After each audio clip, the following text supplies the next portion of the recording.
What's going on, guys? So I am back at the T56, and I know when I was making my last video a few weeks ago about the T56, it was more along the lines of prepping this variant of T56 so that it will bolt into the 2JZ for the IS300. I mentioned in that video that I wouldn't be making another T56 video until I end up rebuilding this in the future. Well, I know it's awkward for both of us, but here we are again at the T56. And the purpose of this video, though, is a little bit more universal. It's not specific to the 2JZ and putting the T56 on the 2JZ. This video, actually, I want to realign the countershaft and the main shaft, since this is a 25-year-old transmission. As with all of my videos, I have laid out in the progress bar the YouTube chapters, so you can look at the progress bar and you can click throughout the progress bar to go to the part of the video where you want. If you want to jump straight to the part where I'm reshimming the front of the transmission, it's going to be a pretty long procedure because I have to take the front plate on and off, on and off, on and off. I want to realign those shafts so that everything works well together again and it's back to factory tolerances. One, because I have to, since I changed out the front plate in the last video that I made on this transmission. But two, just because it's a 25-year-old transmission, it should be back to factory specifications, because I don't know anything about this. I don't know how much it was abused, so I would like to have that dialed back in. And the other thing that I'll be doing is changing out this shift isolator cup bushing, which this is a brass one. The one that's in it, I pulled it out in the last video to show that it's plastic and it's pretty chewed up. So it slips right out. This you can actually change out in the vehicle. Just if you can pull out the plastic one after you take your shift, the rubber access thing off, and then you take off your shifter assembly.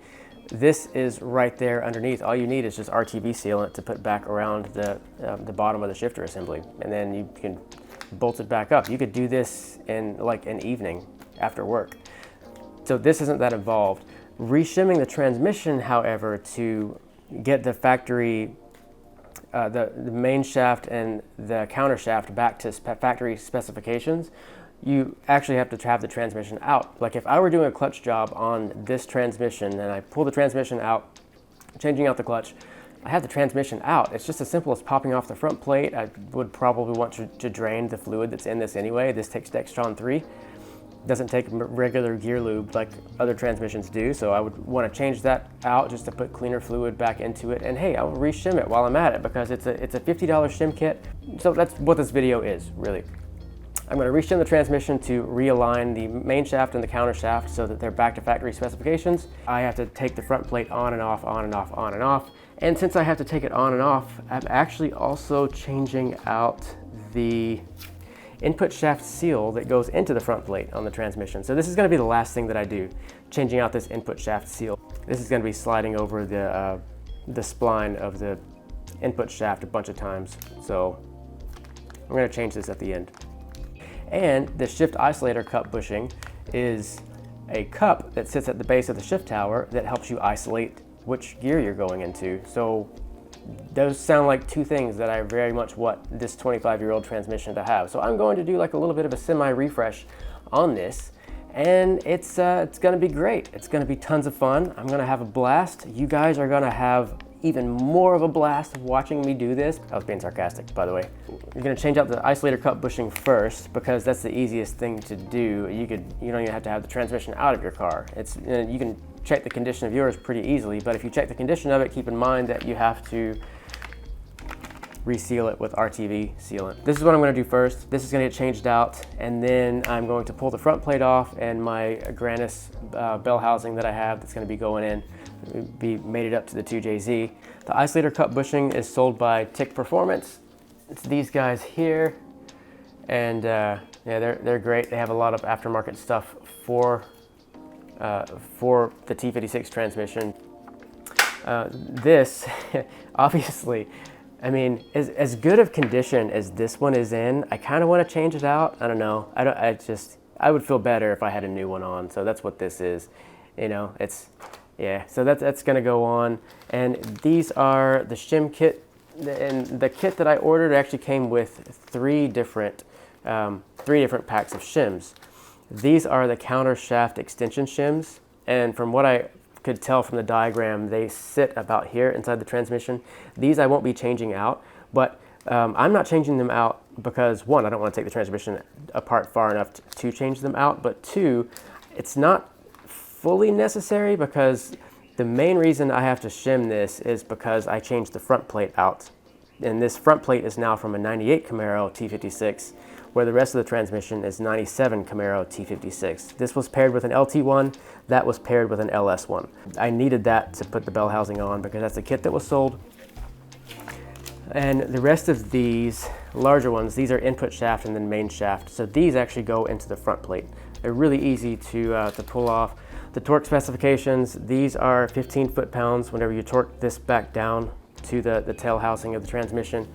And these bolts here, which we're looking at the back side of, but they go into the transmission case, these are 26 foot-pounds. If you're gonna do this, drain it first. There's the fill plug. The drain plug should be down a little bit further. I didn't drain mine this way. Whenever I did the last video, I actually just pulled off the front plate, and I had a little plastic Rubbermaid container to catch the fluid. So that was that. But I'm gonna set up my tripod, and I'm going to start with this first because that needs to be done. And that's the one thing that I could tell with this transmission, that it's been shifted pretty hard. Either that or it's just a weak plastic isolator cup bushing, but this one is brass. It's gonna be a little bit better. These are 13 millimeter.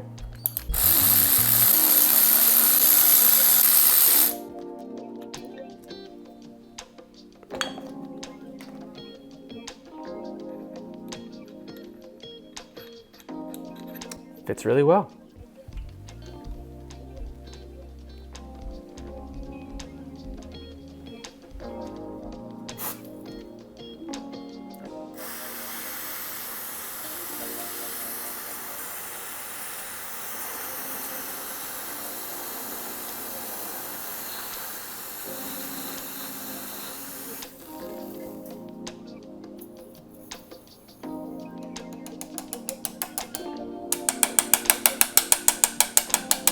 Right, had to stop the camera just because I was really just tapping this bushing in for like an hour. Like, I used this 11 millimeter deep socket. It's a Craftsman 1/4 inch drive. It actually slides in really well.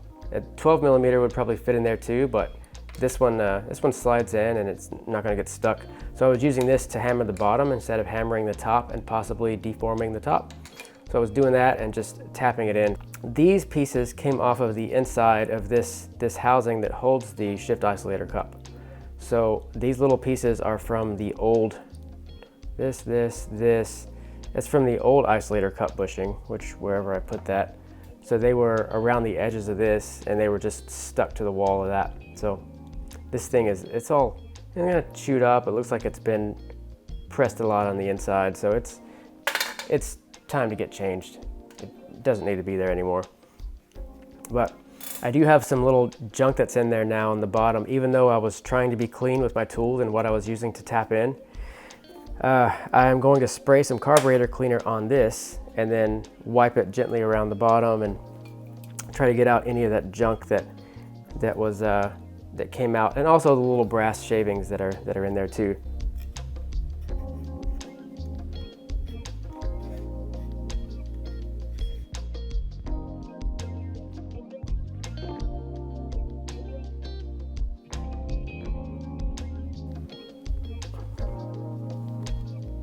The head of these bolts are 13 millimeter, and they need to be torqued down to 15 foot-pounds.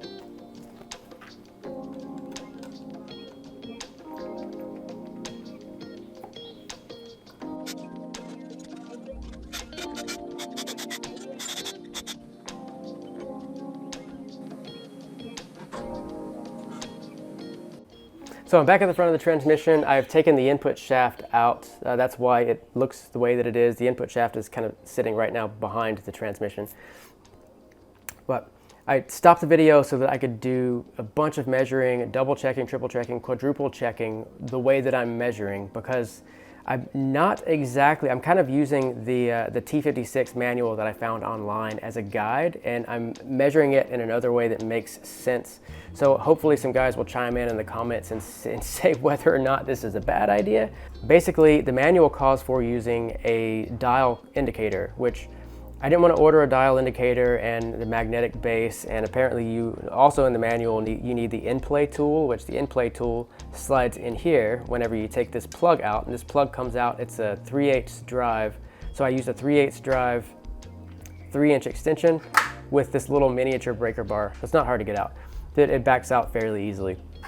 So you get that out, and then it exposes the countershaft. So the countershaft is in here. I could push it in, and then I could put my finger in here and then slide it back. So while I had the front plate off, took out the shims. The shims that were in it was 35 thousandths of an inch. And the shim that was around the input shaft was 39 thousandths of an inch. I lowered this to 34 thousandths of an inch, and the countershaft has no shims underneath the countershaft main bearing outer race. So the shims sit there. So all those shims are taken out. The way that I measured the depth, and again, before you dislike this video, I'm going to double check this measurement, and I'm going to explain how I'm going to double check it after I talk about what I did. But I took my caliper and I zeroed it out. So let me set this back, show what I did, because every time that I measured this, I zeroed it out exactly as I'm doing right now. Let me zero it. Lock this in, and I used the bottom end of my caliper as a depth tool. Because the manual actually calls for using an indicator dial, but I didn't want to order an indicator dial and the magnetic base and go through and like make the big contraption that you have to make, because it actually shows in the manual having the transmission upright, which I'm hoping it's okay measuring the endplay like this instead of measuring the endplay while the transmission's upright. So hopefully someone can chime in, but this makes sense to me. So all of the bolts were torqued down to 26 foot-pounds. I've heard people say that you could torque down, you just do like torque down like 1, 2, 3, 4, and you could do that. I'm pretty thorough, so I wanted to torque down all of them just to remove any room for error. So they were all torqued down, but basically with this locked, I stuck this to where I stuck this in the this plug hole after I took the plug out, to where both of these edges. So I cleaned the surface area here, the transmission, with my razor blade, with the just kind of scraping off any of the clutch junk and all that stuff that was on it. I stuck that in there to where it was, both of these surfaces were flush with the front of the transmission, and then I slid this down to where it touches the very inside edge of the countershaft. Now there's a little bit of an issue with that, because as you can see, the countershaft is hollow. So the endplay tool it's pretty long according to the manual. It sticks in, I don't know how many inches, but it's a little bit longer than this, and it goes all the way down to the bottom. So with this, and the tip of this being clean, I measured this down, and the needle stopped. So I did it 4 times, and every time it stopped exactly right there at 0.439 thousandths of an inch from the surface of this to the countershaft. So when it did that, I locked this in place. I just locked that little dial. So now this doesn't move at all. And then I slid this over and I zeroed that out. And I was doing this while it was on the transmission, so it would be difficult for me to video right now, which is why I'm talking about it. Locked this back in place, loosened this, and then whenever I measured this before and I found that 0 point, the countershaft was pushed all the way back. So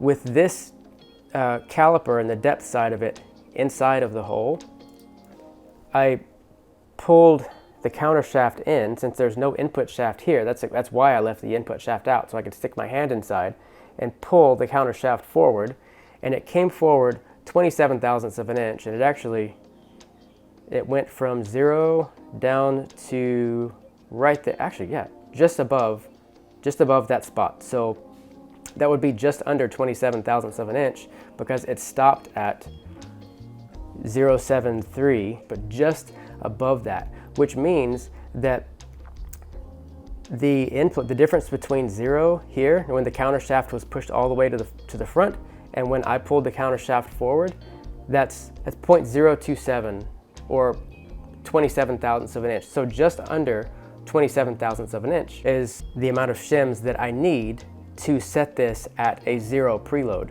So since I'm going to 2 thousandths of an inch preload, then I will need to shim this up to 0.029 thousandths of an inch, and that would put 2 thousandths of an inch of preload on the countershaft bearing. And then after that, after I get this all shimmed up where it's supposed to be, then I'll work on the input shaft.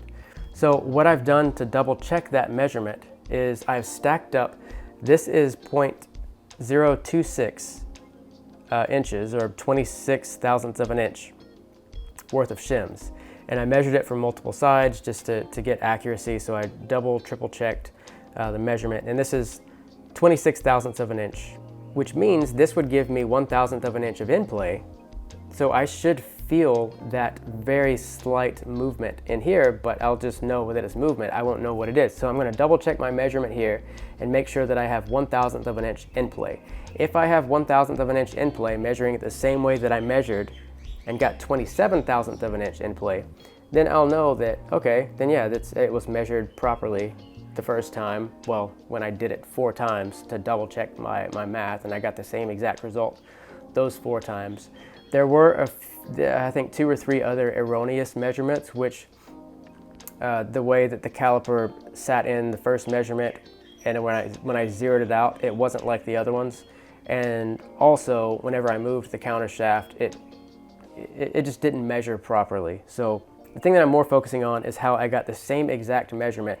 It stopped in the same 0 point 4 times, and I had the same countershaft movement 4 times.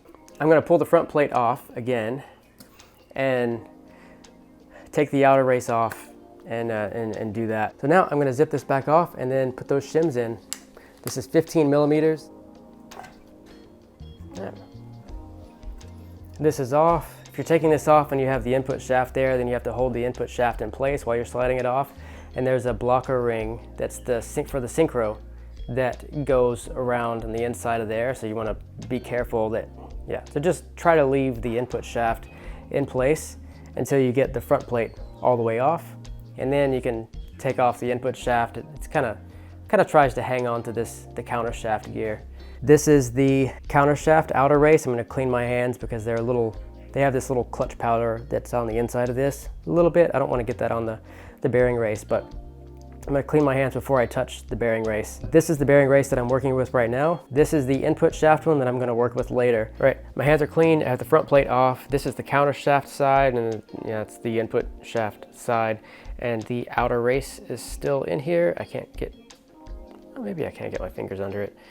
What I was doing before is, I've got these 2 hook tools. So there's a little gap right here underneath this. I just kind of put that under there. Well, put this one under here because this one's straight. I don't want to scratch the inside of the outer race.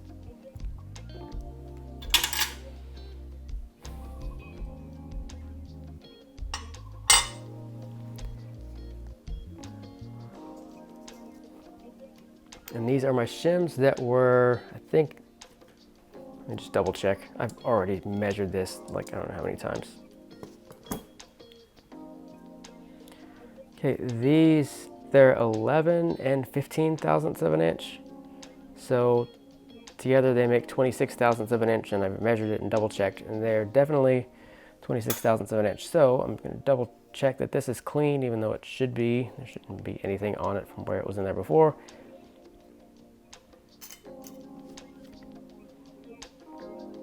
Nothing on the bottom, just grease.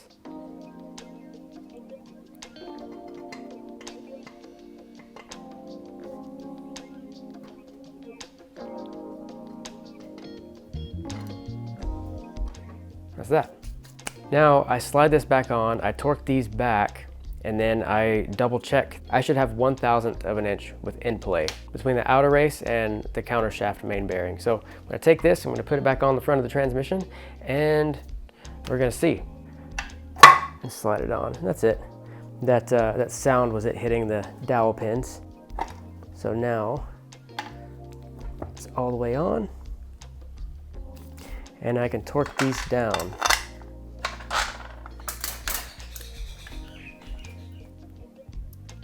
It's hard to tell if this is even moving at all.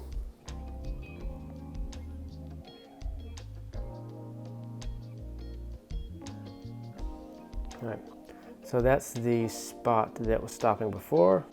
Let me lock this, zero this out. The only difference is right now, I tried to pull the countershaft as far forward as I could. Right there, that's where it stops. And that's what I get. So just over 1/1000th of an inch, because this time I'm measuring the opposite. I had the countershaft move as far forward, and then I pushed it back in, and then I measured that difference. Now, of course, depending on how far I move the caliper this way or this way, it would throw off this measurement, but this verifies, well, what I was doing before. So since this is 1/1000th of an inch, that's verified my measurement before. I am going to zero out the gauge and then measure multiple times the same exact way that I just did, because that's what I did the first time when I was measuring and I got the 27/1000ths of an inch. I didn't have the right shim combinations to get anything between 28 or 33. So 33/1000ths of an inch would be too much preload, and 28 is 2/1000ths of an inch preload, or 1/1000th of an inch preload. That's it, it's set back to spec. So this has a lot of play now. I can't move the countershaft at all. Pushing. So that's good. Okay. I couldn't figure out a way to accurately dial this in without getting a dial indicator and a mag base. I actually took this off of the magnetic base. These are both Win tools. This is a Win magnetic base and a Win dial caliper, or indicator dial. On Amazon, they were both, I think, it was like 30 bucks a piece, something like that. Shipping was extremely fast, like 2 days, 3 days, something like that. So I'm back here at the transmission, and I have this perfectly parallel with the input shaft, and it's vice gripped to this main support for the transmission. I'm just making sure I don't like bend this down. I don't want to break off this, even though it's 1/4 inch cast aluminum. It's not going to break off easily, but I was very careful when I clamped this down. So this is on, it's pretty sturdy. I'm not going to put a lot of weight on it to move it. This is just a temporary thing, obviously. And this is adjusted to where it is perfectly in line with the input shaft when I look at it from this level, and then when I look at it straight down. And I apologize for the birds outside my garage window, because they are going crazy right now. I don't know what's going on. Okay, so I didn't really account for this, but it's a good thing I caught it on video. So this was sitting on the lip of the input shaft, but since it doesn't have any shims in it right now, it's trying to fall down. So whenever I lift it up, this just drops straight into the middle of the input shaft. So that's not good. So I'm gonna slide it over here to the edge. So I had to shift the dial a little bit, but basically I'm pushing in on the input shaft to hold it in place. So now,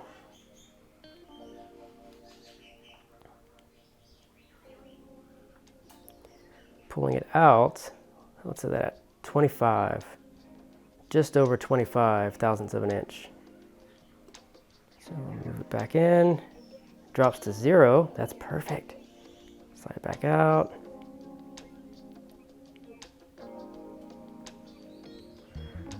$25. So that should be the shims that it needs. This is the smallest shim I have, 26. It looks like I'm giving this 0 end play, because this is 26/1000ths of an inch, and somehow, miraculously, this is It's like it's coming out, it came out to 26 thousandths of an inch once. And according to the T56 manual, this is supposed to be between 0 and 2 thousandths of an inch in play, versus this, which was supposed to be between 0 and 2 thousandths of an inch preload.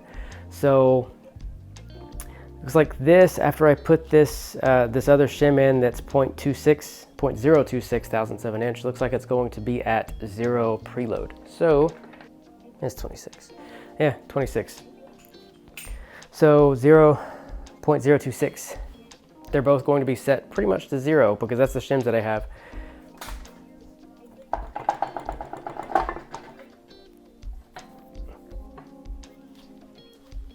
Okay, wash my hands. They're all nice and clean. So I'll pull out this outer race for the input shaft. So there's two things that I'm doing since I'm in here. One, I'm going to pop this little seal out, and two, do this.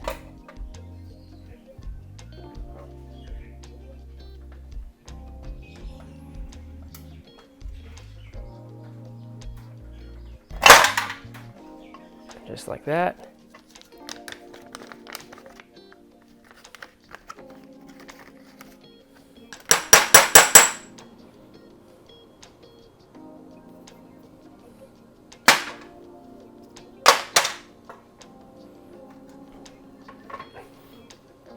All right, looks like it's all the way down. Make sure I didn't knock any junk in there while I was hammering. Looks pretty clean. Double checked my 26 thousandth of an inch input shaft shim. And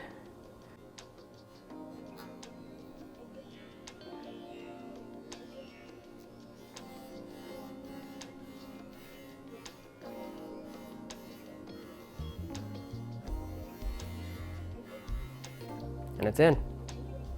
So now, before I do the thin line of RTV sealant, I need to double check this so that I can make sure that there's not any end play on the end and there wasn't some fluke measurement, something didn't set right or whatever, right? So I'm gonna put this back on, torque down. I'll probably just torque down 4 bolts and then make sure that everything moves as it's supposed to, and then take those 4 bolts off.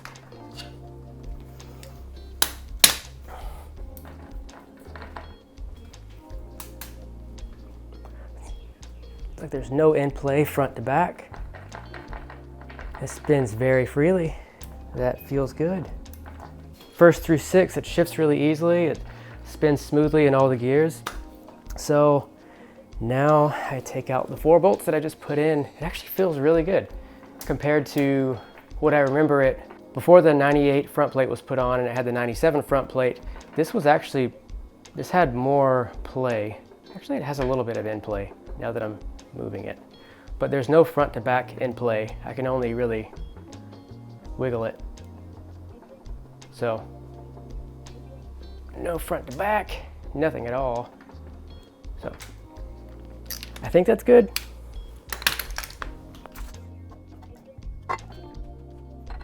I've already cleaned this mating surface. I actually did this about a month ago. The last video when I was prepping the, what did I label that video? Prepping the T56 for 2JZ. Hands are clean again. Surface is smooth.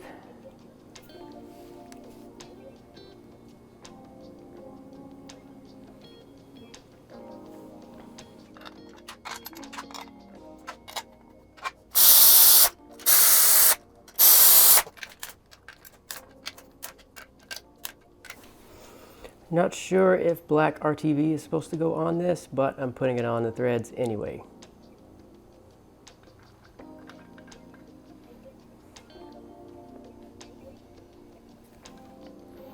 I got that little access plug, whatever. I got it fairly tight, not too tight. It has RTV on it. The RTV is going to seal and lock it in place and kind of act like a low-level Loctite.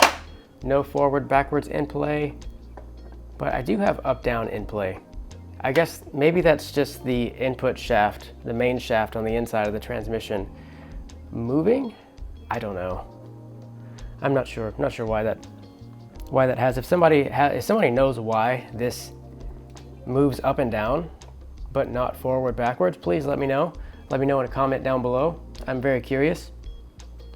But before this goes back in, it does need Dextron 3. It's not gear lube that goes into this. This takes Dextron 3. So I will have to put Dextron 3 back into this. This is ready to go. The only things that I have left to do is I have to dial indicate the Granis Racing bell housing that I have here. That still needs to be done, and I'll have to get the offset dowels for mounting this bell housing. So that's pretty much the only thing left to do with this custom setup, this transmission on the 2JZ. Quick notes, other things with putting this transmission into the 2JZ. So the things that I also have are a Tilton adjustable throwout bearing, which I think it's a 6005. I think that was the part number for it. I'm going off of memory. I'll have it pop up. It's an adjustable throwout bearing, so you can adjust it and fine tune it and set it to what it's supposed to be. Also, I had to upgrade the IS300 clutch master cylinder. So factory is 0.68 inches, where the 98 Camaro transmission with the internal throwout bearing that goes on that the master cylinder on that car is 0.75, which is 3/4 of an inch. So I have to upgrade. I've already ordered a Chase Bays upgraded master cylinder that will be going with this slave cylinder and this transmission. Otherwise, it wouldn't be able to push and fully disengage the clutch. So upgrading the master cylinder, Chase Bays has that because the factory one isn't good enough. But other than that, I have the McLeod RXT twin disc clutch that's going on, and that you could probably see that in the corner over there under some stuff. That clutch, it's rated at 1,000 horsepower, so it can handle everything that this engine is going to throw at the transmission, which is great.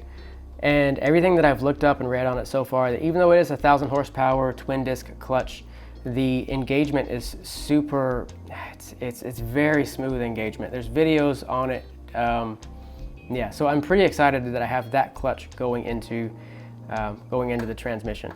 Different size pilot bearing is needed.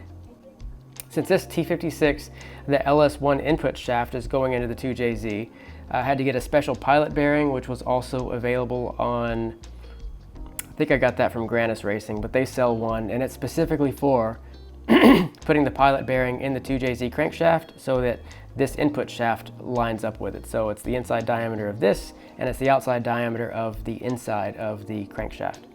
But that's it for this video. I'm done with another part of the, getting everything ready to go into the car. So the transmission is done, except for the stuff that I've already mentioned that I have to do. But this part is done, with the exception of me putting fluid in it and letting the RTV sealant dry. So if you want, please subscribe and follow me through the rest of this build. Check out the other videos. I have a great explanation video on everything that I'm planning to do to the car, and I have about 5 or 6 videos that I've put up so far on things that I'm doing to prep it for the transmission and the engine and everything that's going in and going together. So the wiring has already been set up pretty much for everything that I'm going to do. ABS relocation for the big turbo to sit there, all that stuff. So check out those videos, and yeah, just make sure you like, subscribe, comment, leave suggested ideas down below and things that you want to see me do videos on as I'm making videos on this project. So thanks a lot for watching, and God bless you guys.